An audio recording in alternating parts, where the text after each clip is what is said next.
চট্টগ্রামের আনোয়ারা উপজেলায় রাস্তা পানি চলাচলের পাইপলাইন স্থাপনকে কেন্দ্র করে বড় ভাই ও ভাতিজার আঘাতে সালামত আলী নামে এক ব্যক্তি নিহত হয়েছে। মঙ্গলবার দুপুর 12টার দিকে উপজেলার বটতলী ইউনিয়নের চাপাতলী গ্রামে এই মর্মান্তিক ঘটনাটি ঘটে। নিহত মোহাম্মদ সালামত আলী স্থানীয় মৃত সিদ্দিক আহমেদের দ্বিতীয় পুত্র।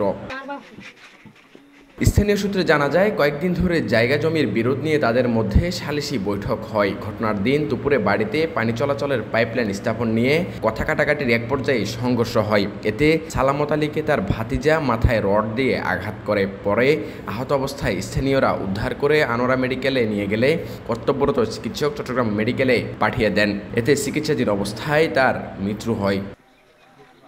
নিহত সালামতের পরিবারের স্বজনদের শুধুই আহাজারি। পরিবারের সদস্যদের দাবি অপরাধীর শাস্তি নিশ্চিত করা। তো মারি ফেলে হয় মানে দূরে আছি, দূরে যে দাঁড়িয়ে কেউ নাই, বোন বলে মেডিকেল গিয়ে এটা কে থেকে এত দেখো সালামত আলী মারা গিয়ে কত নিজের দূর।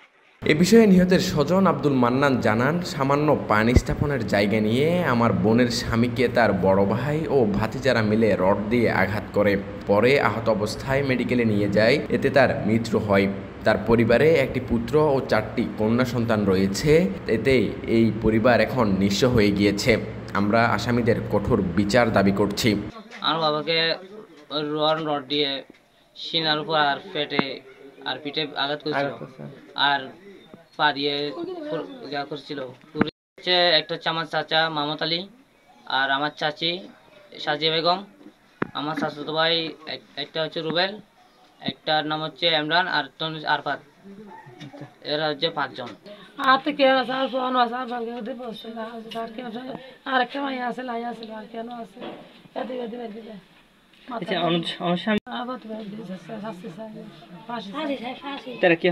এদিকে বিষয়টি নিশ্চিত করে আনোয়ারা থানার officer in charge OC Mohammad Monir Hossain জানান, মঙ্গলবার দুপুরে বটতলী ইউনিয়নের চাপাতলী এলাকায় ভাইয়ের সাথে ভাইয়ের জায়গা বিরোধ নিয়ে সংঘর্ষ হয়ে সালামত আলী নামে এক ব্যক্তি আহত হয়। চট্টগ্রাম মেডিকেলেই তার মৃত্যু হয়। এই ঘটনায় সাজিয়া বেগমের নামে একজনকে আটক করা হলেও বাকি 2 জন এখনও পলাতক রয়েছে। বাকিদের আটক অভিযান অব্যাহত রয়েছে। আনোয়ারা থেকে মহিউদ্দিন মঞ্জুরের পাঠানো তথ্যচিত্রে আহমেদ শারজিল, বাংলাধারা, চট্টগ্রাম।